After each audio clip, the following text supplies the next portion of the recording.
अच्छा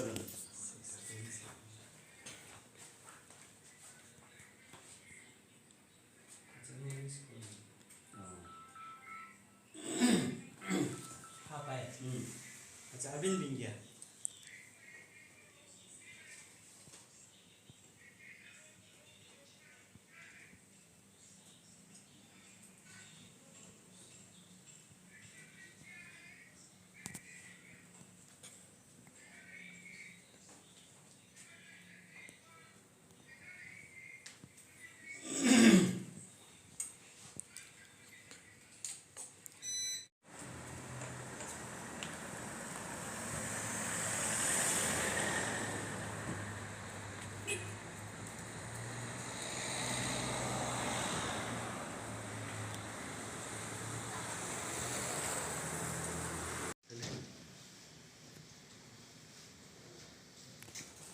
रात भर तेजू में दिन मार के आप लोगों को ये कालू बोल आप दोनों को हम लोग स्टेज उस पे क्लास 11 में था ना कानू हार गया था ना खानू हार गया था आप जीता था ना आज We are here at Itanagar, capital of Arunachal Pradesh, and today we came to the RTI Commissioner, Right to Information Act, Right Office of Arunachal Pradesh. Here with us, Commissioner of RTI, Right to Information, Gumjum Haider. And today we will know, because so many allegations are coming up from different unions and different associations, that RTI, according to Right to Information Act 2005, they are not getting information from departments, and the RTI office, Commissioner office, they are not responding to the queries, and according to law, they have to provide information to, by asking to departments and by to departments. Sir हमारे साथ गुमजुम हैदर जी हैं. तो sir ये जो right to information act है RTI 2005, so according to this, within 1 month, any department, they have to provide information to the people, because it's a law passed by Supreme Court. So आपकी तरफ से यहाँ में क्या हो रहा है, क्योंकि कोर्ट में आपके अगर कुछ कोर्ट में यहाँ केस चलते हैं, अगर कोई डिपार्टमेंट प्रोवाइड नहीं करता पब्लिक को, because misuse of public money और corruption, so many allegations are coming up against the government. I don't know about the government, but this is a court. We RTI is a matter of court matters. We are part of quasi-judicial process of India, and RTI was passed in 2005 by the Parliament of India. It is not by any government, but by an act of Parliament. It was passed in 2005, and probably in India, of all the statutory bodies, RTI is the most vibrant and the most functional statutory body of anywhere in India.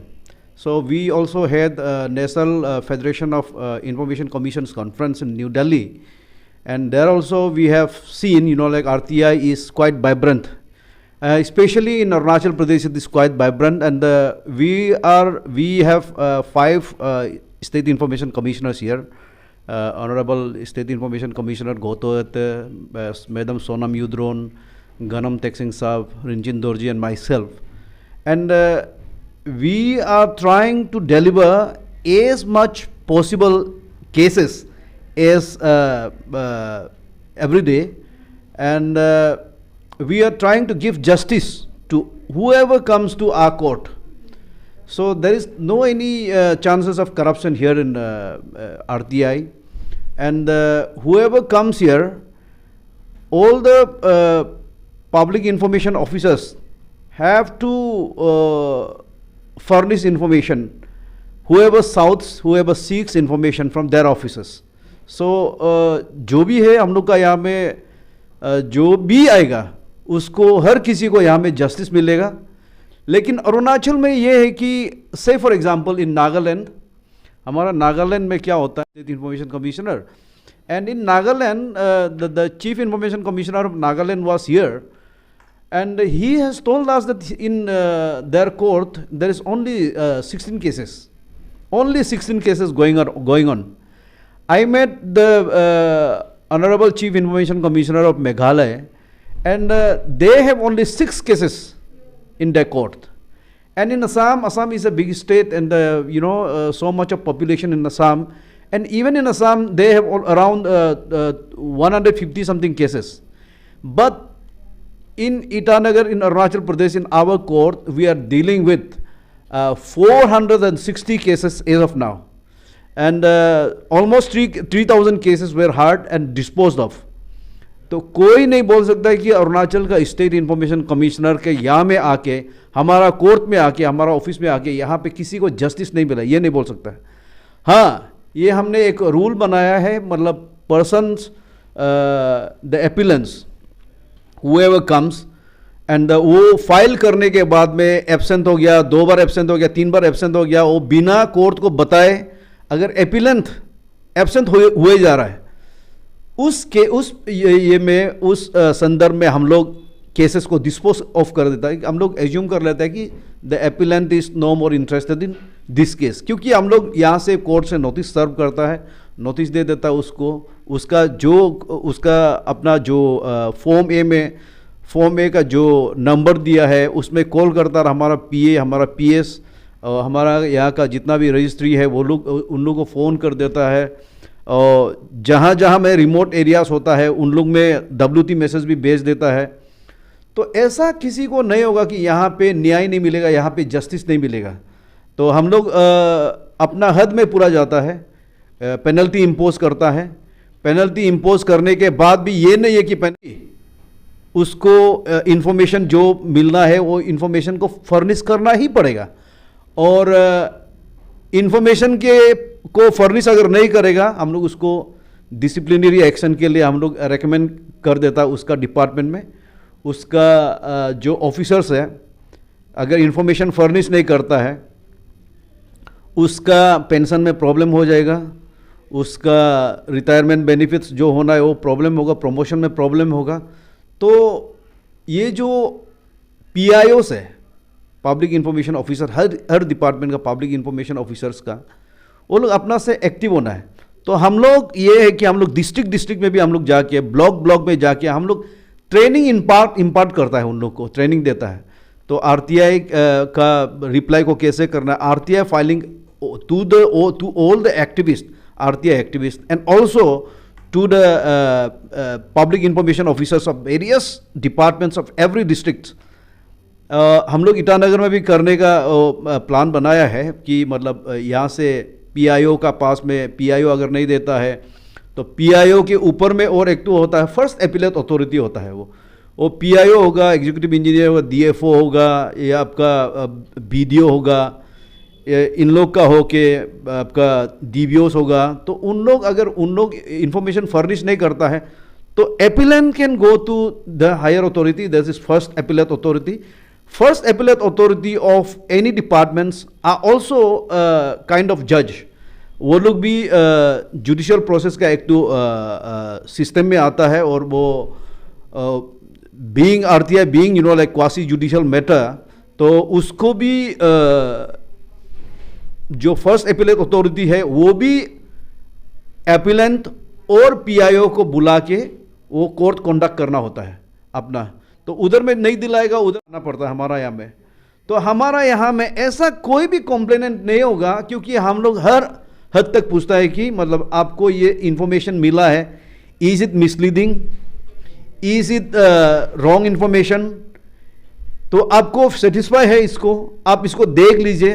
1 महीना का time देता है, 15 दिन का time देता है आप इसको गो थ्रू करने के लिए. पेपर्स जो मिला है, डॉक्यूमेंट्स जो मिला है, इन्फॉर्मेशन जो फर्निश किया है उसको गो थ्रू करने के लिए हम लोग उन लोग को टाइम देता है. तो वो लोग उसको देखता है, देखने के बाद में वो लोग का सेटिस्फेक्शन डिससेटिस्फेक्शन को हम लोग पूछता है. इफ दे से the particular appellant is satisfied with the information furnished, तो हम लोग डिस्पोज ऑफ कर देता है. और अगर नहीं होता है तो हम लोग उसको कंटिन्यू करता है, और इन्फॉर्मेशन जितना है उसको निकालता है. और अगर इन्फॉर्मेशन गायब हो गया, कोई PIO बोलता है कि इन्फॉर्मेशन गायब हो गया, तो इन्फॉर्मेशन नहीं है, इन्फॉर्मेशन गायब हो गया, या इन्फॉर्मेशन उस पहले से था नहीं, उस केस में हम लोग एक जो PIOs है उन लोग से हम लोग एफिडेविट लेता है. एफिडेविट लेता है, एफिडेविट में लिखने देता है कि ये मेरा जितना जो बोल रहा है, what ever I am saying, what ever I am स्टेटिंग is true. तो ऐसे करके उन लोग को ये एफिडेविट भी ले लेता है। इसमें कोई इनजस्टिस होने का कोई सवाल ही पैदा नहीं होता और कोई यहाँ में करप्शन होने का सवाल ही पैदा नहीं होता। Information 2005 Act. It was main intention of this act, like for the public, for the benefit of the public, they will know the misuse of public money and where the public money is going in different departments, because that's a taxpayers' money. But in Arunachal, sometimes is it happening like to blackmail? It is becoming a blackmailing tool for harassing officers or different departments. And do you agree, or this is not? It is just a rumor. Okay. People are saying that, there are some blackmailers are also there. If the officers are okay, if the officers are upright, if the officers have not done anything wrong, why would somebody blackmail him? If such kind of blackmailings, malpractices or blackmailings are threatening by the appellant, जो RTI file करता है उसके बाद blackmail करता है, उसका मतलब officer के पास में कुछ ना कुछ तो होगा ना। आरटीआई एक्ट जो किस लिए लाया? इसमें गवर्नमेंट ऑफ इंडिया से इतना फंक्शन आता है, इतना स्कीम्स बेचता है, तो वो जो टारगेटेड पीपल्स है उसमें नहीं पहुंच रहा है ना। उसमें टारगेटेड जो इंडिविजुअल्स है, टारगेटेड कम्युनिटीज़ है, टारगेटेड जो सिटीजन्स है, वहाँ पे डेवलपमेंट नहीं पहुँच रहा है। तो उसका मतलब ट्रांसपेरेंसी नहीं है ना। तो ट्रांसपेरेंसी लाने के लिए, ये ट्रांसपेरेंसी लाने के लिए पार्लियामेंट ऑफ इंडिया में एक भी ऐसा कोई पॉलिटिकल पार्टी नहीं था। जब ये राइट टू इंफॉर्मेशन एक्ट जब पास हुआ, उसमें कोई पॉलिटिकल पार्टी अगेंस्ट में इसका नहीं था। सब ने इसको साथ दिया, पार्लियामेंट ने पास किया, करने के बाद इसको लॉ बना के दिया ना। तो अभी अब ट्रांसपेरेंसी नहीं है वो करके तो ये एक्ट को पास किया, ये एक्ट को लाया। तो ट्रांसपेरेंसी दिलाने के लिए कि मतलब जैसे उसमें कोई डिपार्टमेंट में तो वहाँ में कोई पानी का टैंकी बना रहा हो, अभी हर घर जल जीवन का, हर घर नल ये स्कीम चल रहा है। अभी आत्मनिर्भर भारत है, उसमें एग्रीकल्चर डिपार्टमेंट में, आपका वेटनरी डिपार्टमेंट में इतना सारा स्कीम्स है। तो वो तो किसी ऑफिस के लिए नहीं है, वो किसी ऑफिसर्स के लिए नहीं है, वो तो कम्युनिटीज़ को देने के लिए है। और कम्युनिटीज़, आरटीआई जो है इंडिया का कोई भी सिटीजन आपको इन्फॉर्मेशन लेने का हक रखता है ना। वो संविधान ने दिया है, वो ये जो आरटीआई एक्ट ने दिया है। तो सपोज कन्याकुमारी का कोई बंदा है, तो कन्याकुमारी से भी यहाँ पे अगर if he is Indian citizen, he can also come ना, और आरटीआई यहाँ पे भी दे सकता है। लेकिन ये ट्रांसपेरेंसी का नाम में बहुत सारा लोग मिसयूज़ कर भी रहा है। जो एपिलेंट लोग हैं, जो आरटीआई फाइल करता है, उन लोग का तरफ से भी मिस। तो मेरा बस्ती में मेरा लिए उधर में कुछ स्कीम्स गवर्नमेंट ऑफ इंडिया से लाया है, तो मैं भी वहाँ का एक बेनिफिशियरी हूँ। मेरा बस्ती वहाँ पे, मेरा घर वहाँ पे है।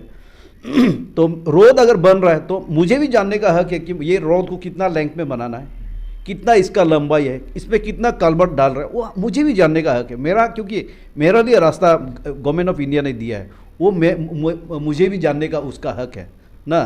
कोई भी आदमी ऐसा नहीं है, बहुत सारा एक्टिविस्ट भी ऐसा है कि जैसे हमारा दापुरजो का लड़का है, लॉन्गडिंग में जाके फाइल करता है, आरटीआई करता है, बिना मतलब बिना वजह, उसको कंसर्न ही नहीं है। लेकिन ये जो आरटीआई एक्ट का मुताबिक लो इसमें साइलेंस है ना, लो इसमें साइलेंस है कि आप अपर सुबनसिरी से है, आप लॉन्गडिंग में क्या कर रहा है ना, आप तवांग का है, आप कुरुंकुमे में क्या कर रहा है, उसमें लो साइलेंस है। तो इसका दुरुपयोग हो रहा है, मतलब इसका ना। आप आरटीआई कमिश्नर हैं, यहाँ पे आरटीआई ऑफिस है, काफ़ी लोग some people they don't know how to file RTI, तो एक सिंपल सा बता दीजिए because how they will get form and how to apply in different departments, because अगर डिपार्टमेंट में जाते हैं जो कॉमन आदमी है, आम आदमी है, वो आरटीआई को कैसे फाइल करेगा, फॉर्म कहाँ से लेगा और कैसे कर सकता है, थोड़ा सा बता दीजिए। आरटीआई का फाइलिंग आप फॉर्म ए का थ्रू से करना है। एक्चुअली फॉर्म ए हमारा ऑफिस में अवेलेबल रहता है हमेशा। जो भी आरटीआई करना चाहता है हमारा ऑफिस में फॉर्म ए अवेलेबल है, कुछ रुपया का होगा, वो फॉर्म को ले लीजिए। और जो बिलो पॉवर्टी लाइन का है उसको तो फ्री में इंफॉर्मेशन फर्निश करना है, वो तो आरटीआई एक्ट बोलता है ना। जो बिलो पॉवर्टी लाइन है बीपीएल का अंदर में जो है, उसका जिसका पास में सर्टिफिकेट है उसको वो अगर इन्फॉर्मेशन लेना है तो उसको फ्री में देता है, तो उसके लिए कोई चार्ज नहीं है। और फॉर्म ए को लेने के बाद आप कौन सा पर्टिकुलर स्कीम ना, कौन सा पर्टिकुलर इन्फॉर्मेशन आपको चाहिए वो भर के उस फॉर्म ए में भर के देना है। आपका एड्रेस को पूरा अच्छा से लिखना है, आपका कॉन्टैक्ट नंबर देना है ना, और आपको ये जो मेलिंग एड्रेस और कॉन्टैक्ट नंबर देने के बाद में आपको कोई वजह का ज़रूरी नहीं है कि मतलब हमको ये इन्फॉर्मेशन इसलिए चाहिए बोलने का ज़रूरी नहीं है, क्योंकि आपका हक बनता है। कोई भी इंडियन सिटीज़न कोई भी ऑफिस में आरटीआई डालने का हक रखता है वो, तो आपको वजह बताने का ज़रूरी नहीं है। सिर्फ इतना है, आपका कॉन्टैक्ट नंबर दे दीजिए और मेलिंग एड्रेस ना, एक पर्टिकुलरली आपको पोस्ट अगर भेजना है, पोस्ट में भेजना है तो आपका सही जो मेलिंग एड्रेस है वो लिखना चाहिए उसमें। तो उसके बाद में आप उस ऑफिस में जाइए जहाँ में आपका कंसर्न आपको जानना है, से पीडब्ल्यूडी है, आरडब्ल्यूडी है, से आपका अर्बन डेवलपमेंट है, से एग्रीकल्चर है, ये है डीसी का ऑफिस है, कोई भी मतलब जनरल एडमिनिस्ट्रेशन में डालना है तो उसमें हर ऑफिस में पीआईओस होगा, पीआईओस पब्लिक इंफॉर्मेशन ऑफिसर होगा, वो पब्लिक इंफॉर्मेशन ऑफिसर को देना है। और अगर पब्लिक इंफॉर्मेशन ऑफिसर वो सोचता है कि ये इन्फॉर्मेशन मेरा नहीं है, दूसरा ऑफिस का है, तो दूसरा ऑफिस का है तो वो इन्फॉर्मेशन को वो ट्रांसफ़र कर देना, उसमें उसको फॉरवर्ड कर देना दूसरा ऑफिस में ना, वो उसका राइट है, वो फॉरवर्ड कर सकता है। ऐसे करके उसका ये है, उसका असिस्टेंट पीआईओ एपीआईओ ना, तो स्टेट हम लोग का स्टेट लेवल का है सीआईसी, वो अलग अलग नहीं है, सिस्टम प्रोसेस सब एक ही है। Be central government, central information commission और स्टेट इंफॉर्मेशन कमीशन, प्रोसेस सबका एक एक। जुरिस्डिक्शन उतना है कि वो गवर्नमेंट ऑफ इंडिया का जो इस्टेब्लिशमेंट्स है उसको सीआईसी देखेगा, और जो गवर्नमेंट ऑफ अरुणाचल प्रदेश से स्टेट गवर्नमेंट का स्टेट इंफॉर्मेशन कमिश्नर्स देखेगा। तो अगर आप इसको देख हर ऑफिस में उसका पब्लिक इंफॉर्मेशन ऑफिसर दिया है, और अगर नहीं दिया है तो इलीगल है ना। तो ये एक्ट 2005 में बना, 2005 में बनने का साथ साथ 3 महीने के अंदर इसको अपॉइंटमेंट होना चाहिए था ना सब ऑफिस में।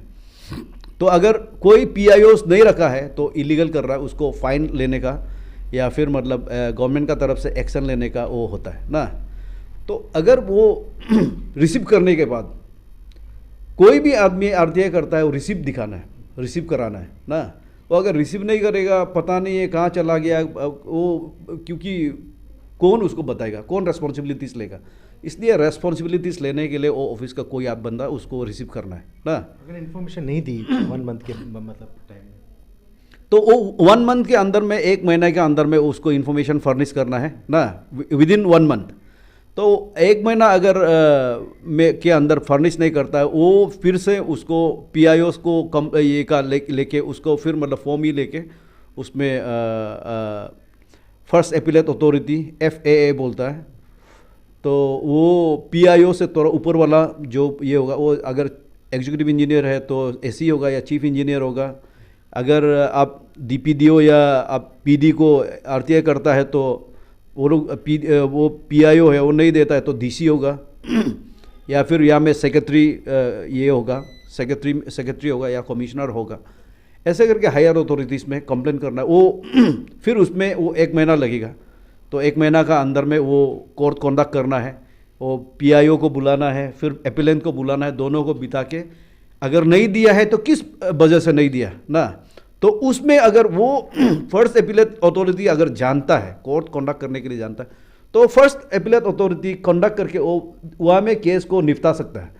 तो ऐसा नहीं करता है, ये एक लेटर लिख देता है फर्स्ट एपिलेट अथॉरिटी, जानता नहीं है वो लोग का क्या करना है, क्योंकि वो लोग ये आरटीआई बुक से ये आरटीआई बुक को पढ़ता नहीं है। ऐसे होने का चलते यहाँ में बहुत ज़्यादा केस आ जाता है हमारा कोर्ट में। तो आप सोच के देखिए, इतना असम जैसे बड़ा स्टेट में 150 केसेस है, हमारा कोर्ट में 460 केसेस चल रहा है। और कल भी हम लोग किसी ये को पीआईओ को फाइन किया ना, और आप न्यूज़पेपर में भी देखा होगा। तो हम लोग यहाँ से डिसिप्लिनरी एक्शन के लिए भी रिकमेंडेशन बहुत है। ऐसा आज तक नहीं हुआ है कि वो कागज़ नहीं दिया ना और हम लोग ने एक्शन नहीं किया, ऐसा कभी भी नहीं हुआ। और इस कोर्ट में आने का बाद हर किसी को जस्टिस मिलेगा, ये आप लिख के ले जाइए, जस्टिस तो मिलेगा ही मिलेगा। आपके कोर्ट में मजिस्ट्रेट्स है या क्या स्पेशल कोई जज?